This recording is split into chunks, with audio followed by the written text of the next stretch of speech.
All right, welcome everyone. We're Semblance of Sanity. I'm Caleb. I'm Jacob. And we're here for Daily Lives of High School Boys, Episode 2. All right, let's get some more skit action, hilarity, and just stupidity of young shonen. You know? Right. Now, just again, the literary girl is not exemplary of the skits as a whole, because that skit is just too damn powerful. But, oh man. Indeed.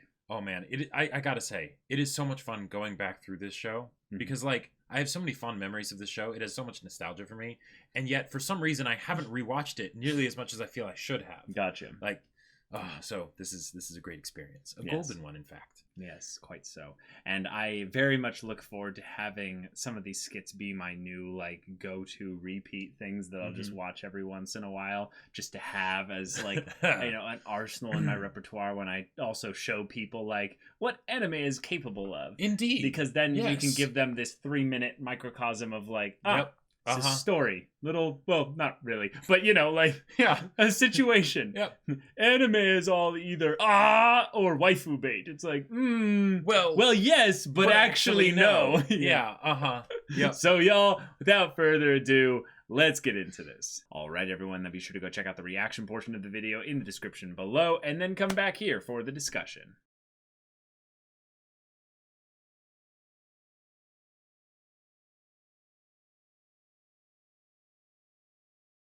All right, we got ourselves some more skits. We got ourselves some continuation skits, which Indeed. I like that because it assumes some level of continuity within the show's plot, and then we end up getting developments of sorts within the characters that we've seen in the past that aren't the main three boys. Right, kind of. But kind of. Well, one of the things that I wanted to be a surprise for you was that there was more than one literary girl skit, right? Oh, because you don't want to build up that false expectation of them if it isn't if there's an episode without a literary girl skit, well then but oh man, I love that they continue some of these skits. It's just it is one of the best things ever.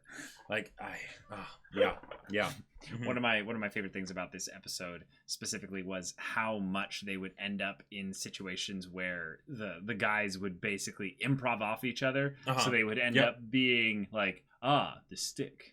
No, the legendary sword. It's you didn't equip it. Everyone spins into this, and then oh no, the hat, for Karasawa. She must be going after it too. They don't even know that necessarily. No. But for some reason she's confronting him, and now they're all going after him. It's one of those things where a lot of the stuff that happens, I feel like, in this show is incredibly relatable. Sometimes it's just, a little random, and all that stuff, like the last skit for this episode. Yeah, very random. But things like, being around that age and you see a stick that's just perfectly shaped to be a sword. It's perfectly shaped. And the thing is, you think of it as a sword, but the thing is, just about anybody that looked at it, he didn't have to do anything. He just sort of picked it up from one end, and they were all like, yes, that's a sword, right? Yep. The most unrealistic part of it probably is just how wittily everyone else will play off of each other, right? How they pick up on those kinds of things. But I love the fact that Motoharu sees the same stick and it's just the same thought. This is a perfect stick for a sword. And then the girl walks by as they're like, the secret weakness is the heart, and then they just drop it and walk away. Yeah, I can't believe that was so stupid. Yeah, the stick one is super relatable. I've had multiple moments where I'd literally be playing with brothers or what have you, and we'd be swinging lightsabers, sticks, or sticks pretending to be lightsabers or what have you. And then girl would walk by and we'd be like, we'd toss the sticks far away, and we'd just be like, we're talking. And and the thing is that it's when we did that the most, we were probably about 10 or 11. But when we threw the sticks away, we were very much in high school. It was very much yes, we're now not we're supposed men, to be doing so, that anymore. right. Yes.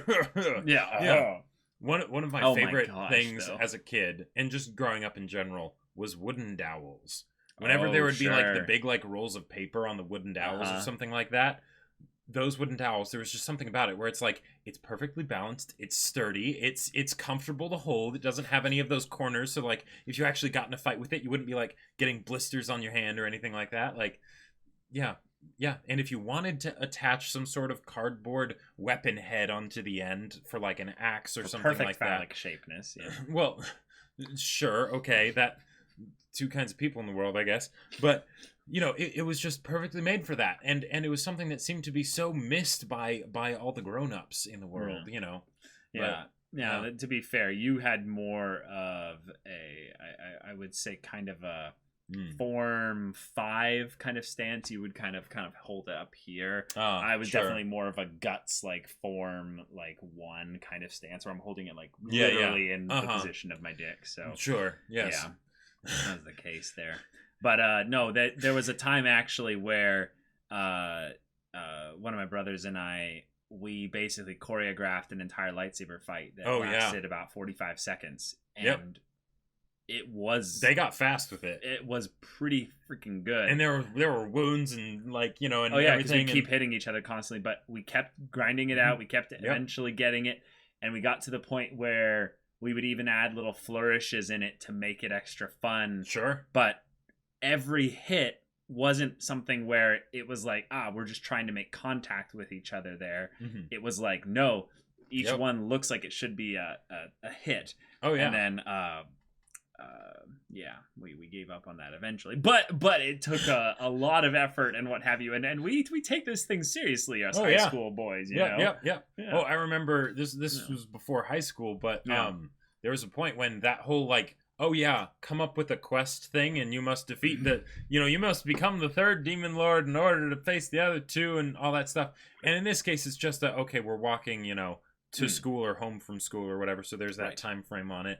But there were totally things that like, you remember when me and you would do that, and it'd be like, all right, and now you're this character and I'm this character, and then we'll try and come up with some kind of story about all of this stuff, and and we were LARPing and playing D&D tabletop kind of stuff before we knew it was a thing. Like that's why D&D is such an amazing thing, because it's like it's baked into us to want to play make believe and all that stuff, and then just give it more structure so that you can continue doing it and also feel not like a complete idiot when you're like, okay, why am I doing this at this age? I also am impressed with the show's structure of having there be multiple punchlines before the final punchline when the skit ends. Yes. And those punchlines being things that actually legitimately you feel the humor of them, not just the kind of the gut reaction of haha it's funny, but like the feeling of the build up to it, so that like I was even able to predict the one once he immediately like opens the thing. I'm like, oh, now he's going to like reversal the whole thing and be like actually and it's tough too, because like I feel like a lot of the times in comedy, and I feel like this is a lot more shown in like abridges or things like that, where you can tell they're not as used to making comedy. Right. Where there will be a lot of build up for like one punchline, and the punchline sometimes it'll be really funny, but other times it just won't be as funny, and then it's like, okay, I was waiting, for like maybe a full minute, for like a punchline on something that just didn't land, and or there's like no build up and it's just throwing things at the wall. Yep, exactly. And in the case of with the principal, I thought that was a perfect example of where it was banking on the one punchline of, the school, wasn't founded before, 1989. So, that doesn't work. But it was also just the atmosphere of the principal that's like, okay, these students are earnestly asking me a question.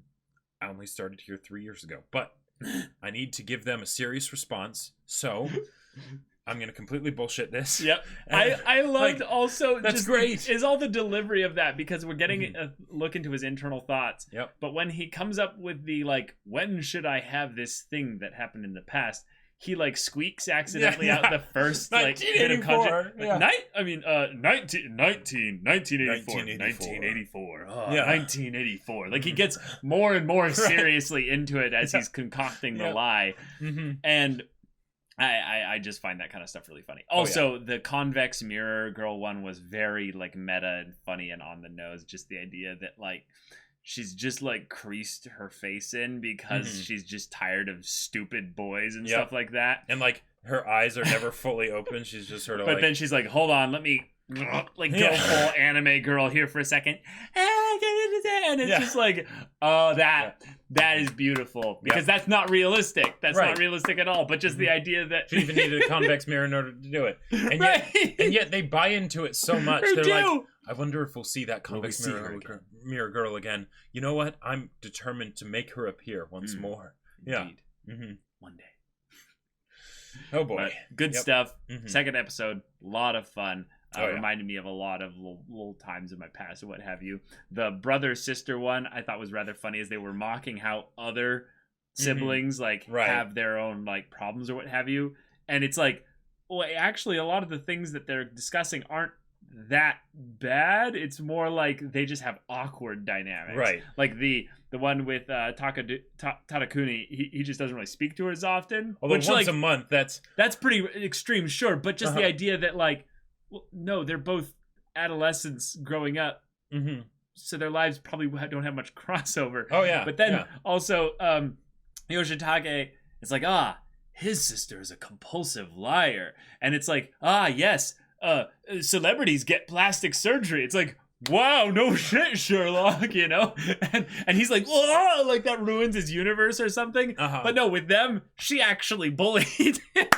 So it's like... Well, and yet he still remembers it as being something that's fun, sort of in the past. But then he's like, wait a minute. Oh, yeah. Oh, right, she's freakishly strong. Right, and she bullied. There were times when maybe I didn't want to be doing this. And that's the thing. If he's like the delinquent character...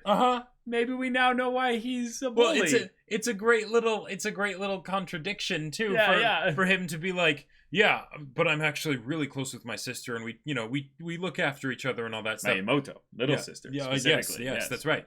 But then also, oh yeah, she did kind of bully me as a kid, like in some ways I totally like bear the brunt of that for my family because I was the oldest, so I was the bully most of the time if anyone was a bully. Especially in the lightsaber fights, he would do this thing where he'd wrap our fingers really hard. I was disarming you. Yeah, I know, but it stings. That stuff leaves marks. well, the thing was is that so like terrified the thing that was happening like again. We didn't really fully fight him when it happened. We didn't really have any physical bullies in our family or what have you, or really deal with much bullying. But it was a thing where there was like a pecking order based on age because there were so many of us and stuff. Chaos is a ladder. Right, and there were times where you'd see people try to climb the ladder of sorts. Yeah, and I do admit, and then you'd look down and say no. I was kind of the person every once in a while that I just kind of grab the ladder and just go, and they just be like, no. So that was actually a lot of our dynamic growing up.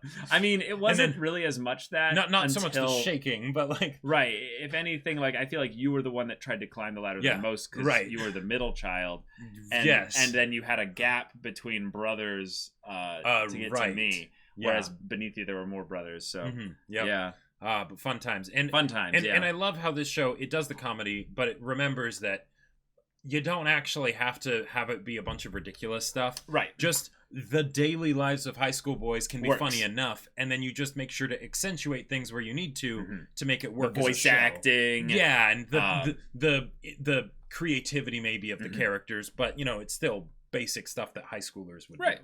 Yeah. And it's good fun. It's a lot of good fun. So y'all, thank you so much for watching this episode's reaction and discussion. If you want to see the next episode's reaction and discussion right now, go check out the link in the description below for our Patreon. You can get on early access there. You can watch full-length reactions there. And all this comes with Discord access. You can chat with us in the community there about this show, about anime in general. And you can also talk with Jacob about the sci-fi novel that he wrote.